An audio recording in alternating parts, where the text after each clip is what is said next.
एमिवे बंटाय म्हणून प्रसिद्ध हिप-हॉप गायक बिलाल शेख यांना जीवे मारण्याची धमकी देत 1 कोटी रुपयांची खंडणी मागण्यात आली होती। बंटाय म्युझिक कंपनीच्या मोबाईलवरती मेसेजद्वारा ही धमकी देण्यात आलेली होती। धमकी देणाऱ्यानं मी गँगस्टर गोल्डी ब्रार असून तुझ्या सिंगरकडे 24 तास आहेत, 1 कोटी रुपये दे नाहीतर मारून टाकू अशी धमकी दिली होती।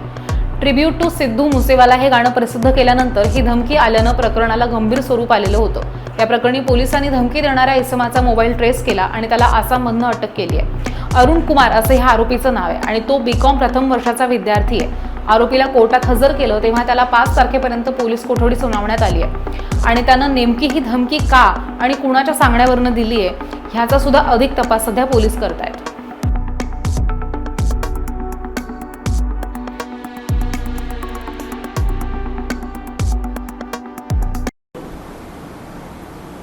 NRI पोलीस स्टेशनमध्ये 255/2025 असा आपल्याकडे बंटाई रेकॉर्ड्स कंपनीच्या पब्लिश्ड मोबाईल नंबरवर 1 कोटी रुपये खंडणी मागण्याबाबतचा एक मेसेज अननोन मोबाईल नंबरवरून प्राप्त झाला होता। त्या संदर्भात आपल्याकडे खंडणीचा गुन्हा दाखल होता।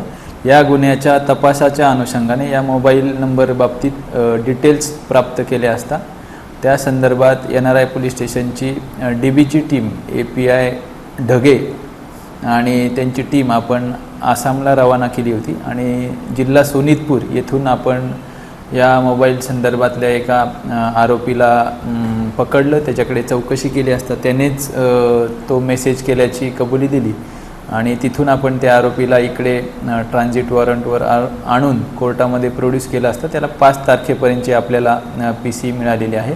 आरोपीचं नाव अर्णव कुमार हलोई असून त्याचं वय 19 वर्ष आहे। तो सध्या BComच्या फर्स्ट इयरला शिकत आहे।